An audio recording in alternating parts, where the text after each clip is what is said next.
Subscribe our channel eFinance Management and click on the bell icon to get update on new videos. Today we are going to explain objective of working capital.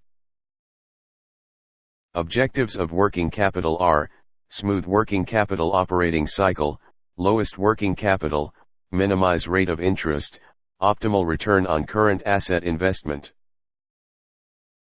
Smooth working capital operating cycle. This implies that the operating cycle, that is the cycle starting from the acquisition of raw material to its conversion to cash, should be smooth. It is not easy, it is as good as circulating 5 balls with 2 hands without dropping a single one. If following 6 points can be managed, this operating cycle can be managed well. It means raw material should be present on the requirement and it should not be a cause to stoppages of production. All other requirements of production should be in place before time. The finished goods should be sold as early as possible once they are produced and inventoried. The accounts receivable should be collected on time. Accounts payable should be paid when due without any delay. Cash should be available as and when required along with some cushion. Lowest working capital.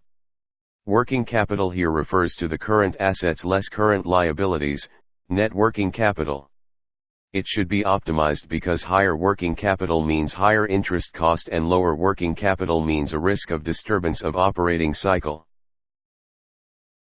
Minimize rate of interest or cost of capital.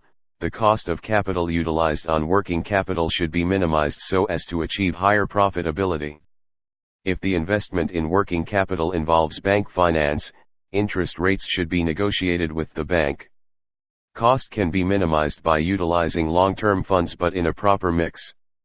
While deciding the mix of working capital, the fundamental principle of financial management should be kept in mind that fixed assets and permanent assets should be financed by long-term sources of finance of approximately same maturity and short-term or temporary assets should be financed by short-term sources of finance.